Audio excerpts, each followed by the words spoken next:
여호와께로 돌아가자. 여호와께서 우리를 찢으셨으나 도로 낫게 하실 것이요 우리를 치셨으나 싸매어 주실 것임이라. 여호와께서 이틀 후에 우리를 살리시며 셋째 날에 우리를 일으키시리니 우리가 그의 앞에서 살리라. 그러므로 우리가 여호와를 알자. 힘써 여호와를 알자. 그의 나타나심은 새벽빛같이 어김없나니 비와 같이 땅을 적시는 늦은 비와 같이 우리에게 임하시리라 하니라. 에브라임아, 내가 내게 어떻게 하랴? 유다야, 내가 내게 어떻게 하랴? 너희의 인애가 아침 구름이나 쉬 없어지는 이슬 같도다. 그러므로 내가 선지자들로 그들을 치고 내 입의 말로 그들을 죽였노니 내 심판은 빛처럼 나오느니라. 나는 인애를 원하고 제사를 원하지 아니하며 번제보다 하나님을 아는 것을 원하노라. 그들은 아담처럼 언약을 어기고 거기에서 나를 반역하였느니라. 길르앗은 악을 행하는 자의 고울이라 피 발자국으로 가득 찼도다. 강도 떼가 사람을 기다림같이 제장의 무리가 세겜길에서 살인하니 그들이 사악을 행하였느니라. 내가 이스라엘 집에서 가증한 일을 보았나니 거기서 에브라임은 음행하였고 이스라엘은 더럽혀졌느니라. 또한 유다여, 내가 내 백성의 사로잡힘을 돌이킬 때에 내게도 추수할 일을 정하였느니라. 아멘. 목소리가 온전치 못해서 대단히 죄송합니다. 말은 괜찮을 것 같아서 섰는데 찬송곡 몇 개 이렇게 부르다가 목이 확 가네요. 그래서 들으시기에 많이 불편하실 텐데 그래도 마음으로 사랑하시면서 이렇게 들어주시면 더 은혜가 될 줄로 믿습니다.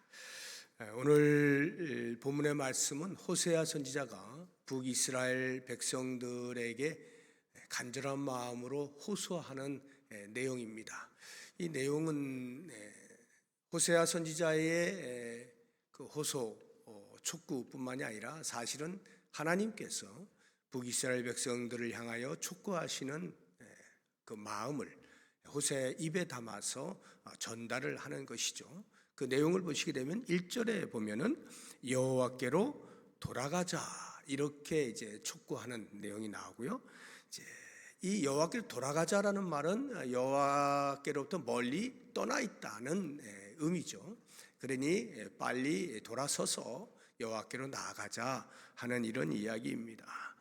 이스라엘 백성들이 곧 아수르에 의하여서 멸망을 당하게 되죠. 바로 그 직전에 사역했던 사람이 호세아 선지자니까 심판을 피하기 위해서는 혹은 심판을 받더라도 그 이후에라도 여호와께로 돌아가자 이렇게 이제 촉구를 하는 거고요. 3절을 보시게 되면 우리가 여호와를 알자, 힘써 여호와를 알자 이렇게 촉구를 하는 거예요.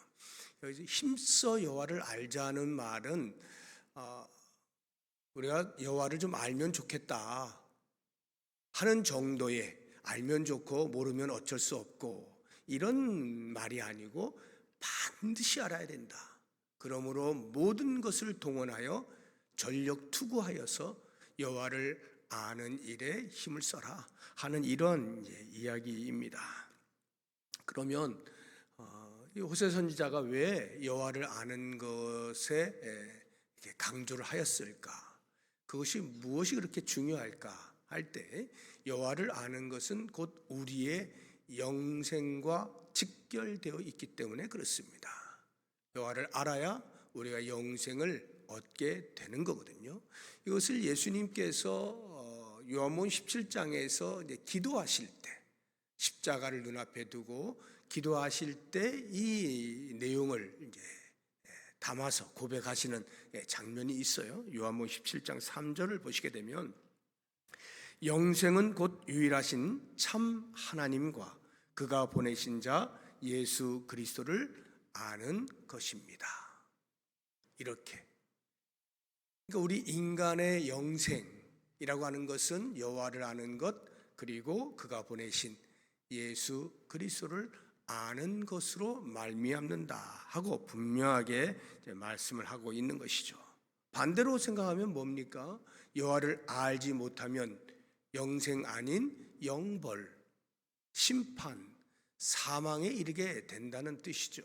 사도 바울은 인류가 사망에 이르게 되는 원인을 죄라고 규명을 하고 있죠.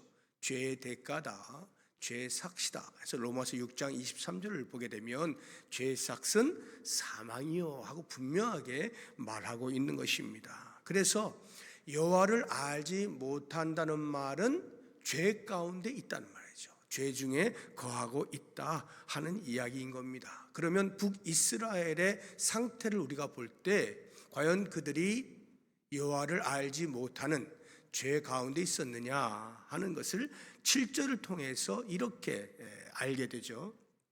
그들은 아담처럼 언약을 어기고 거기에서 나를 반역하였느니라.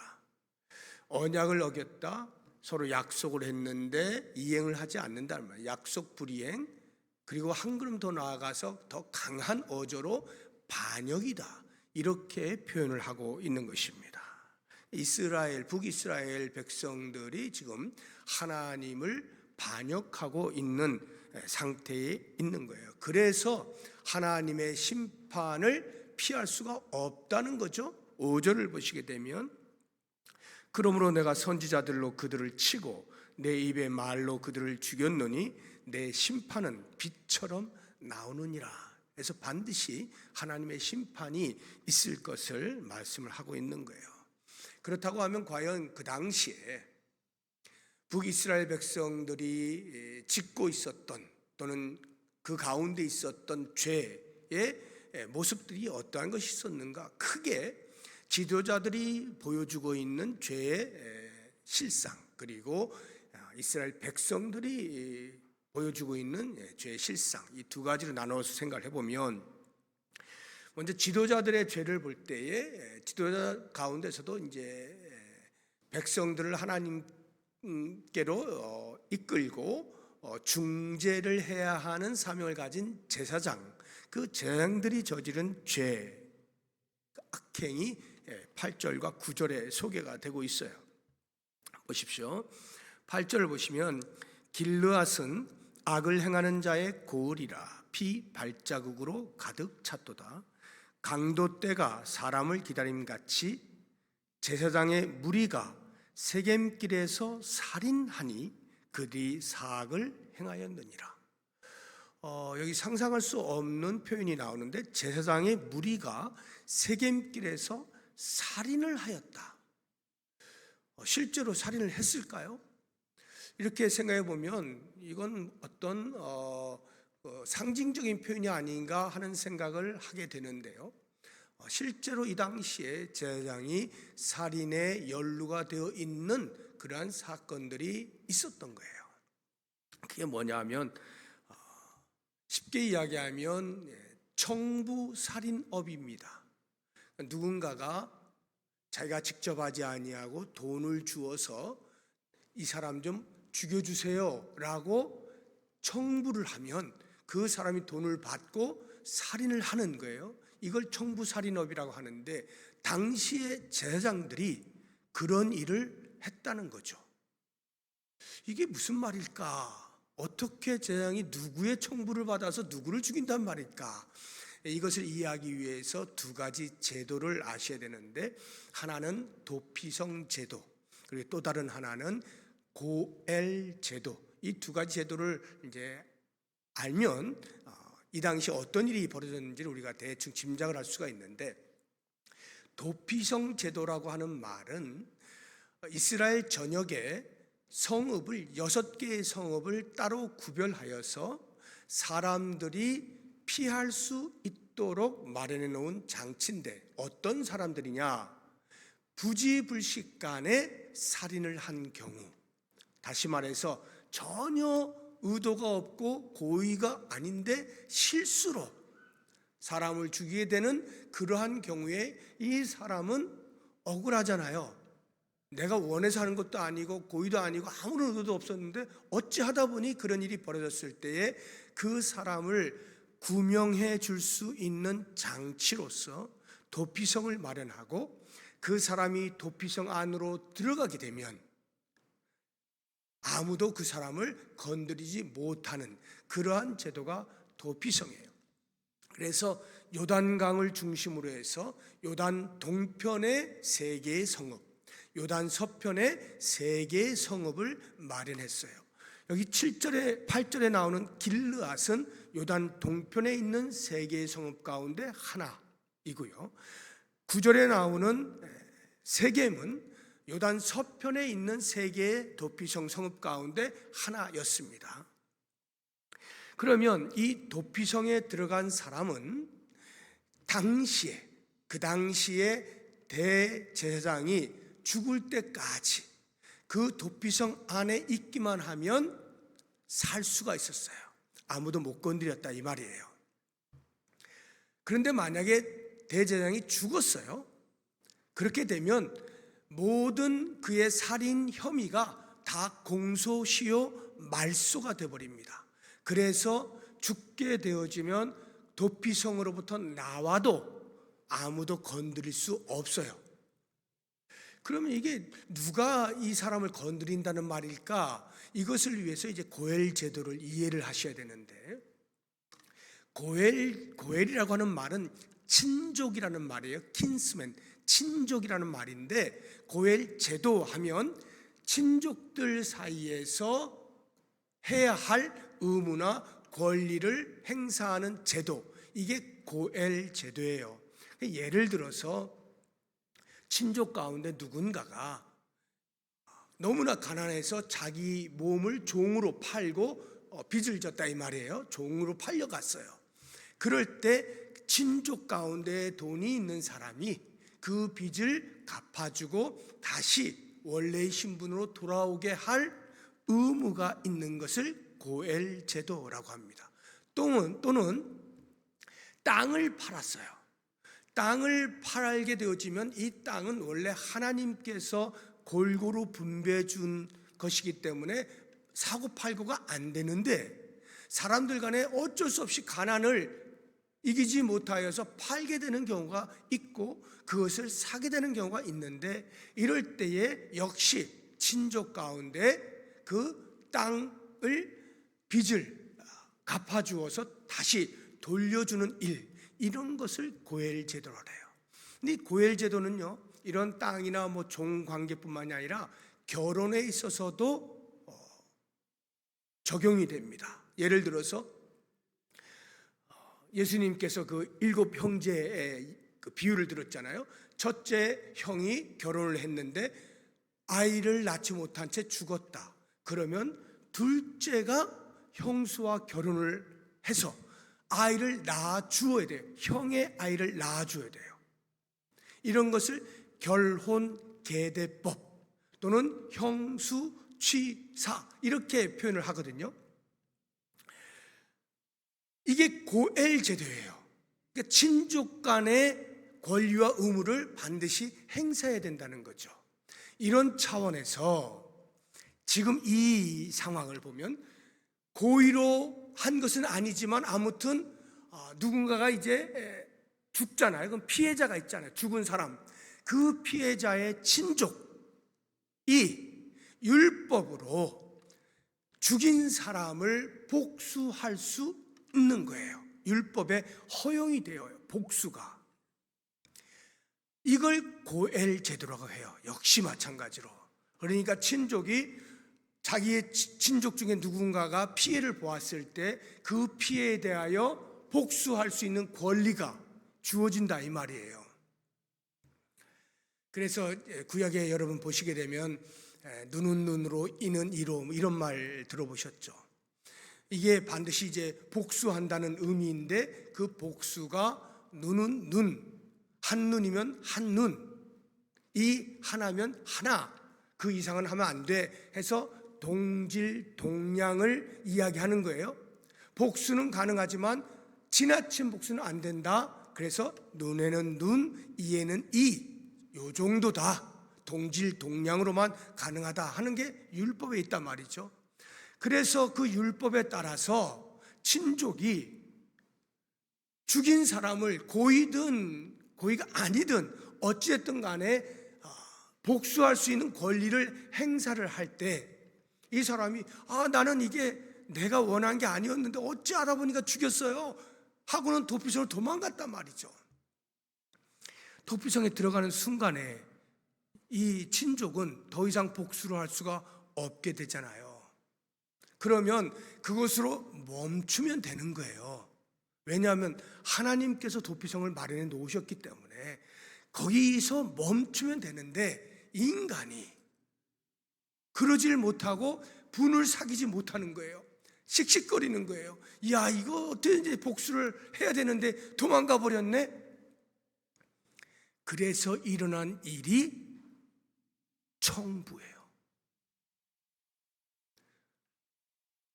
가해자가 도피성으로 도망을 갈 때 이 친족이 쫓아갈 거 아니에요. 쫓아가는데 도피성 거의 다 막 다가오는 거예요. 그럼 분명히 저기 들어가면 더 이상 복수할 기회가 없으니까 어떻게 하느냐?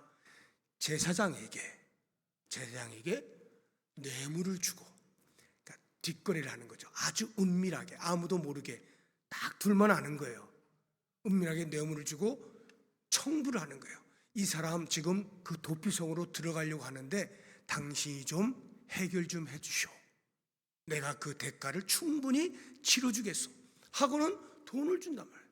제사장들이 그 돈에 눈이 멀어가지고 그 돈을 취하고 도피성으로 들어오려고 하는 사람들을 도피성에 들어오기 직전에 해결을 해버리는 거예요. 그게 8절 9절에 나오는 말이에요. 8절에 보면 피 발자국으로 가득 찼다 하는 표현이라든가 9절에 보면 제사장의 무리가 강도떼가 사람을 기다림같이 세겜길에서 살인했다. 이게 그 표현인 거예요. 도대체 상상할 수 없는 일이 그 당시에 일어났던 거죠. 일반인도 아니고 어떻게 하나님의 종이라 불리는 기름 부음을 받은 제사장이 살인 청부업을 할 수가 있느냐?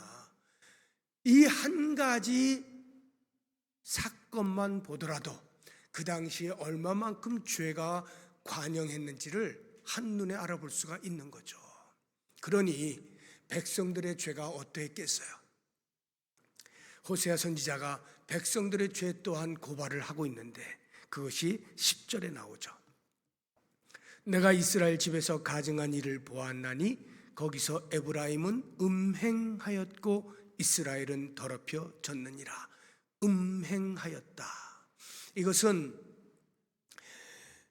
호세아 선지자가 이야기하고 있는 이 음행은 전부 다 우상 숭배를 말하는 거예요. 즉 하나님을 신랑으로 우리가 신부로 있다고 가정을 했을 때 신부된 우리가 신랑인 하나님을 배반하고 다른 신을, 다른 사람을 만나는 거죠. 우상 숭배입니다. 그래서 고멜이라고 하는 여인을 호세아 선지자로 하여금 결혼하게 만들면서 그 하나님의 입장을 알게 하시지 않습니까? 이스라엘 백성들이 지금 온통 그 일을 하고 있다는 거예요. 이스라엘 집에서라고 할 때 이 집은요, 기본적으로는 성전을 의미해요. 이스라엘 집 할 때는 성전, 물론 개인 각 가정을 의미할 수도 있습니다. 그리고 좀 더 크게 보면 왕궁을 의미할 수도 있고요. 더 전반적으로 일반적인 이야기를 하자면 사회 전반이다, 이렇게 이해하시면 되겠어요. 이스라엘 사회 전반을 가리켜서 이스라엘 집이라고 표현하는 거예요. 그러니까 이스라엘 집에서 가증한 일을 보았다, 음행하는 그 가증한 일을 보았다라고 하는 것은 성전에서도 우상숭배가, 가정에서도 우상숭배가, 왕궁에서도 우상숭배가, 사회 전반에 걸쳐서 백성들이 우상숭배에 젖어들어 있다 하는 이런 이야기인 것입니다. 성전 안에서 무슨 우상숭배가 있을까? 이런 생각하시기 쉽죠? 실제로요, 어떤 시대에는요, 성전 안에다가 다른 우상을 갖다가 놓은 경우도 없지가 않고요. 그렇지 않다 할지라도 설령 성전에서 하나님께 제사하는 그 과정 속에서도 우상 숭배라는 일이 벌어질 수가 있어요. 예를 들면 사무엘 시대의 대제사장이었던 엘리의 두 아들인 홈리와 비느하스가 역시 제사장의 역할을 했잖아요. 그런데 그들이 여호와를 알지 못하였다고 성경이 기록하고 있지 않습니까? 분명히 제사장의 역할을 하고 있는데 여호와를 알지 못한다는 말이에요. 그러니까 제사는 드리고 형식은 남아있지만 마음은 완전히 하나님으로부터 멀어져 있는 상태, 하나님을 반역하는 그러한 상태. 이것이 어느 한 부분, 일부분이 아니라 이스라엘 백성 전체, 사회 전반에 걸쳐서 팽배해져 있었다 하는 이야기입니다. 이러한 상태를 가리켜서 호세아 선지자가 다른 용어 하나로 표현을 하고 있는데요.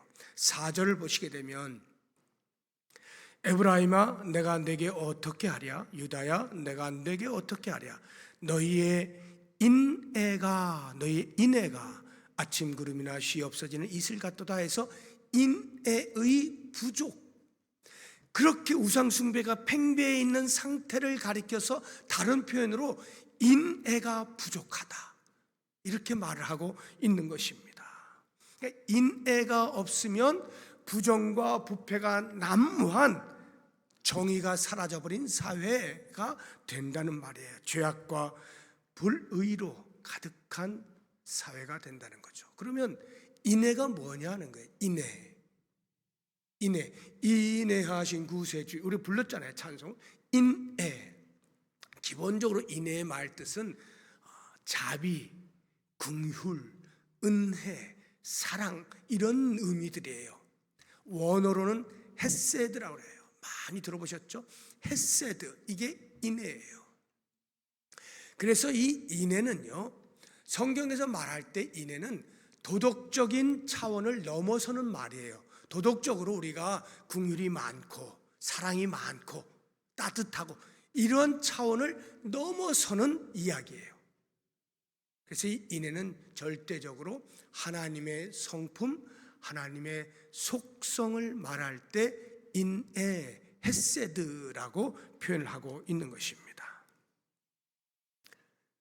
이 호세아가 여호와를 알자, 여호와를 힘써 알자 할 때에 알자 하는 게 뭘 알자는 거예요. 여호와의 인애를 알아야 한다 이렇게 말하고 있는 거예요. 그럼 여호와의 인애, 우리 하나님은 사랑이 풍성하시잖아요. 단순히 그런 정도가 아니란 말이에요. 성경에서 말하고 있는 하나님의 성품과 하나님의 속성으로서의 인애를 말할 때는 반드시 우리가 기억해야 하는 또 다른 용어가 있는데 그것이 언약입니다.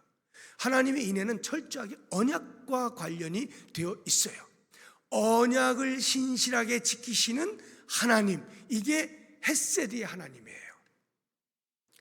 이 언약을 지키시는 하나님, 이게 무슨 의미일까? 이게 왜 헤세드와 관계가 될까? 이것을 이해하기 위하여서 우리 한 장면으로 찾아가야 되는데, 출애굽 당시에 하나님께서 모세를 이스라엘 백성들에게 보내시잖아요. 야, 너 가서 애굽 땅에서 고생하고 있는 네 백성을 데리고 나와라. 내 백성을 데리고 나와라.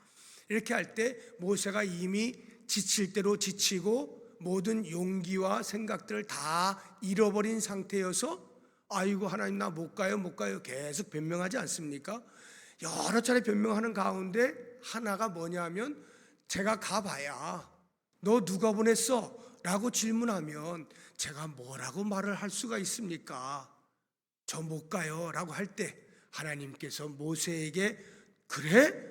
만약에 이스라엘 백성이 누가 너를 보냈냐? 라고 묻는다면 이렇게 대답하라 하고 주신 말씀이 출애굽기 3장 14절 이하에 나오는데, 하나님이 모세에게 이르시되 나는 스스로 있는 자이니라. 스스로 있는 자가 나를 보냈다 이렇게 말해라 하고 가르쳐 주셔요. 스스로 있는 자, 영어로 하면 I am that I am who I am. 나는 나다 이 말이에요. 나는 나다. 자존자라는 말이죠. 누구에 의하여서 생겨난 존재가 아니고 스스로 있는 존재. 그래서 여호와 하나님이 창조주이신 거예요. 모든 만물을 만드실 수 있는 자존자, 스스로 있는 자. 스스로 있는 자가 나를 보냈다라고 말을 해라 하면서 그 다음 이어서 그 다음 절이 중요한데요. 15절을 보시면 하나님이 또 모세에게 이르시되 너는 이스라엘 자손에게 이같이 이르기를 너희 조상의 하나님 여호와 곧 아브라함의 하나님, 이삭의 하나님, 야곱의 하나님께서 나를 너희에게 보내셨다 하라. 이는 나의 영원한 이름이요 대대로 기억할 나의 칭언이라 해서 여호와라는 이름을 대라는 것인데, 여기에 말하고 있는 너희 조상의 하나님 여호와 곧 하고 아브라함의 하나님, 이삭의 하나님, 야곱의 하나님, 이게 무슨 뜻일까? 아브라함의 아들이 이삭이고 이삭의 아들이 야곱이잖아요. 대를 이어서 하나님은 아브라함에게도 하나님이시오, 이삭에게도 하나님이시오, 야곱에게도 하나님이시다. 영원토록 여호와 하나님은 살아계셔서 계속해서 너희의 하나님이 되신다. 이러한 의미이기도 하지만 또 다른 하나의 의미, 중요한 것은 언약의 하나님이시다. 이걸 말해주고 있는 거예요. 즉 하나님께서 믿음의 조상인 아브라함과 언약을 맺으시죠. 갈대 우르에 있던 아브라함을 건져내셔서 가나안 땅으로 오게 하신 후에 언약을 맺으시잖아요. 내가 너로 복의 통로가 되게 해주겠다. 너를 축복하는 자를 축복하고 저주하는 자를 저주하게 해주겠다. 복의 근원이 되게 해주겠다. 이렇게 복을 말씀하시잖아요. 이게 언약이에요. 물론 여기에서 아브라함이 한 일은 아무것도 없어요. 하나님께서 아브라함을 불러서 하나님께서 일방적으로 그런 복을 주시겠다고 언약을 맺으신 거예요. 그런데 이 언약이 아브라함 때로 끝나는 것이 아니고 그 다음 때인 이삭에게도, 이삭의 다음 때인 야곱에게도 그대로 언약이 유효하다는 말입니다. 그렇다고 하면 야곱에 대해서 끝나는 것이 아니라 역시 그 당시에 북이스라엘 백성들 전체 너희들에게도 여전히 나의 언약은 유효하다 하는 말이거든요.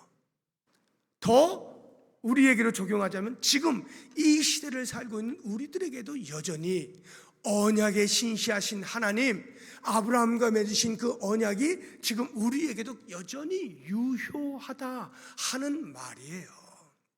그렇다고 한다면 이 하나님께서 언약을, 아브라함과 맺으신 언약을 성취하시기 위하여 끊임없이 일하고 계신다라고 할 때 그 하나님은 일절 변함이 없으신 하나님이시다 이 말이죠. 아무리 시간이 흘러도 하나님의 언약은 변개하지 않는다는 거예요. 그것을 3절에서 이렇게 표현하고 있죠.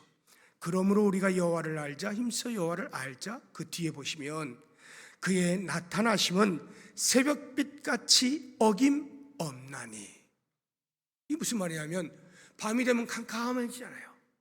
그래서 아이고 이거 밤이구나, 컴컴하네요, 어떡하지 할 필요가 없다는 거예요. 왜냐하면 새벽이 되면 어김없이 빛이 드러난다는 거예요. 어둠을 물리친다는 거죠. 그 다음 보세요. 비와 같이 땅을 적시는 늦은 비와 같이 우리에게 임하시라. 농부가 씨를 뿌렸어요. 밭에다 씨를 뿌렸어요.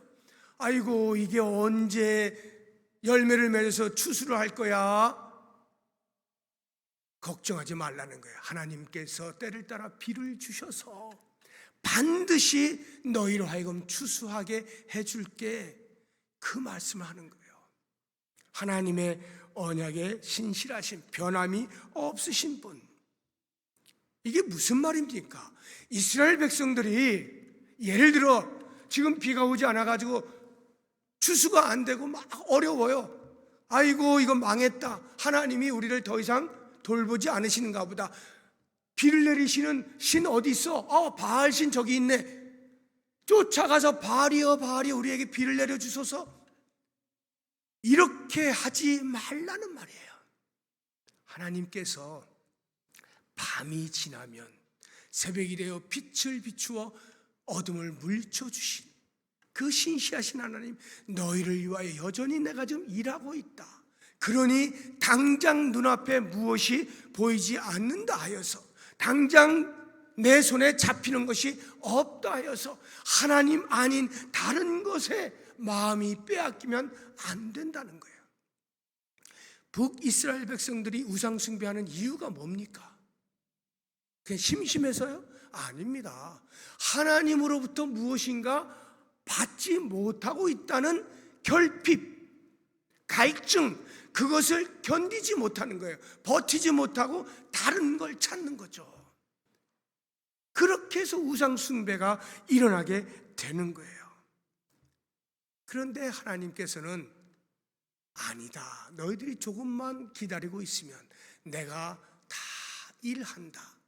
너희의 조상과 맺은 언약을 반드시 성취해낸다. 이 말씀을 하시는 거예요. 그래서요, 하나님께서는 돌아서지 않는 이스라엘 백성들을 향해서 어쩔 수 없이 징계를 하시잖아요. 심판을 하시잖아요. 이제 호세아 선지자가 이런 이야기를 통해서 곧 아수르에 의해서 멸망을 당한단 말이죠. 북이스라엘이. 설령 내가 심판을 하고 징계를 내린다 할지라도 그 이후에라도 나의 언약은 여전히 너희와 유효하다 라고 하는 이 하나님의 언약의 신실하신 인애, 헤세드, 이것을 보여주고 있는 것이 1절과 2절이에요. 한번 보시죠. 1절을 보시게 되면, 오라 우리가 여호와께로 돌아가자. 여호와께서 우리를 찢으셨으나, 심판하셨으나, 징계하셨으나 도로 낫게 하실 것이요, 반드시 회복시켜 주실 것이요, 우리를 치셨으나 싸매어 주실 것입니다. 2절도 보십시오. 여호와께서 이틀 후에 우리를 살리시며, 다 죽이신 것 같단 말이에요. 그런데 이틀 후에 다시 살리시며 셋째 날에 우리를 일으키시리니 우리가 그의 앞에서 살리라. 이게 바로 하나님의 헤세드, 인애. 언약의 신실하신 하나님은 결코 언약을 파괴하지 못하시는 거예요. 그래서 복을 주시겠다, 아브라함에게 약속하신 그 언약을 반드시 그의 후손에게 이루어 내시고야 만다 하는 거예요. 이스라엘의 우상 숭배를 보세요. 그들이 하나님은 이제 끝났어, 더 이상 하나님은 우리 편이 아니야, 그러므로 완전히 180도 돌아서서 다른 신을 찾자, 그렇게 한 게 아닙니다. 혹시 모르니까 끈을 남겨두는 거예요. 하나님께서 혹시 또 하나님이 다시 눈을 뜨셔서 우리의 형편을 살펴보시고 도와주실 수 있으니까 하나님도 섬기면서, 그리고 당장에 뭐가 손에 안 잡히니까 뭔가 좀 할 수 있을 것 같은 다른 신, 바알신 찾아보자 해서 바알도 섬기고, 이렇게 양동작전을 쓰는 거예요. 이걸 가리켜서 혼합신앙이라 그래요. 이것도 하고 저것도 하는 거죠. 둘 중에 하나, 어딘가 하나는 걸리겠지 해서 자신들이 살아가는 일에 있어서 어찌하든지 살아보겠다라고 이렇게 양쪽의 끈을 잡고 있는 상태, 이게 이스라엘 백성들의 모습이었어요. 그러면 생각해 보세요. 하나님께서 이스라엘 백성들이 그래, 아이고 힘든 가운데도 그래도 완전히 돌아서지 않고 나에게 그래 끈을 하나 대고는 있구나, 기특하네 하고 용서해 주시고, 그래 그렇게라도 살아라, 이렇게 하시면 좋겠는데 우리 하나님은 그런 분이 아니시고, 아니다, 너희에게는 오직 나뿐이야, 너희에게는 오직 나뿐이야, 오직 나로부터만 구원이 임하는 거야, 그러니까 다른데 한눈 팔면 안 돼 하시면서 때로는 징계하시고 심판하시면서까지라도 하나님의 언약, 그들에게 복을 주시겠다는 약속을 지키시기 위하여 노력을 하시는 거예요. 그렇다고 하면 오늘날 우리의 삶을 돌아볼 때, 우리가 예배당에 나와서 예배를 드리거나 교회 공동체를 위해서 이런저런 봉사를 하거나 섬기는 모든 행위들이 그것 자체로 우리가 하나님 앞에 서 있다라는 것을 보장하지 않는다는 것입니다. 자기의 중심을 살펴야 돼요. 나의 내면을 보아야 돼요. 나는 어떠한 경우에든지 다른 무엇에 한눈 팔지 아니하고 오직 여호와께만 집중하고 있는가? 나를 구원하여 주신 여호와 하나님, 그 하나님께만 내가 마음을 두고 있는가? 나의 편은 오직 어떠한 경우에도 하나님뿐이십니다. 이렇게 말하고 있는가? 나는 나를 향하여 베푸신 하나님의 헤세드, 그 인애를 알고 있는가? 만약 그렇지 아니하고 우리의 열심, 예배드리는 열심, 섬기는 열심, 봉사하는 열심, 그 열심이 내가 하나님 앞에 온전히 서 있다라고 하는 착각을 하고 있다라고 한다면 우리는 북이스라엘 백성들처럼 때로는 하나님으로부터 너는 지금 나를 알지 못하고 있다 하는 말을 들을 수도 있는 것입니다. 우리는 진정한 자유자로서 하나님의 헤세드, 그 헤세드를 받아 하나님의 자녀가 되어서 끊임없이 하나님의 헤세드로만 살아가는 존재임을 인식하고 어떠한 경우에든지 당장의 눈에 보이지 아니하고 손에 잡히지 아니하는 경우라 할지라도 신실하신 하나님이 언약을 반드시 지키신다 하는 것을 확신하면서 그 앞에 서 있는 이러한 모습으로 살아갈 때 그 예배가 하나님이 받으시는 예배요, 그 섬김이 하나님이 기뻐하시는 섬김이 되는 것이고요. 우리는 더 이상 우리의 열심이 하나님 앞에 바로 선다라고 하는 착각에 빠지지 아니하고 순수한 신앙으로 살아갈 수가 있게 되는 것이죠. 어쩌러 오늘 말씀을 통하여서 북이스라엘 백성들이 보여주었던 하나님의 편에 서는 것 같기도 하면서 우상도 섬기는 이러한 혼합적인 모습들이 혹시 내 속에 있지는 아니한가 잘 돌아보고 어떠한 형식적인 것, 종교적인 행위, 그것으로 만족하지 아니하고 나의 내면 깊은 데서부터 오직 여호와 하나님을 사랑하고 여호와 하나님만 의지하고 여호와 하나님만 섬기고 여호와 하나님의 편에 서 있기로 작정하면서 순간순간을 살아갈 수 있는 우리 모든 성도들 될 수 있기를 주의 이름으로 축복합니다. 우리 말씀을 붙잡고 같이 한번 기도를 하겠는데요. 우리 기도하기 전에 찬송 한 장 부르고 찬송하면 좋겠습니다. 우리 308장인데 제가 소리는 잘 안 나오지만 우리 목사님들이 이렇게 또 찬양단이 하고 있으니까 같이 가사를 생각하시면서 이 찬양 부르고 제가 기도 제목 드리면 같이 기도하겠습니다. 308장입니다.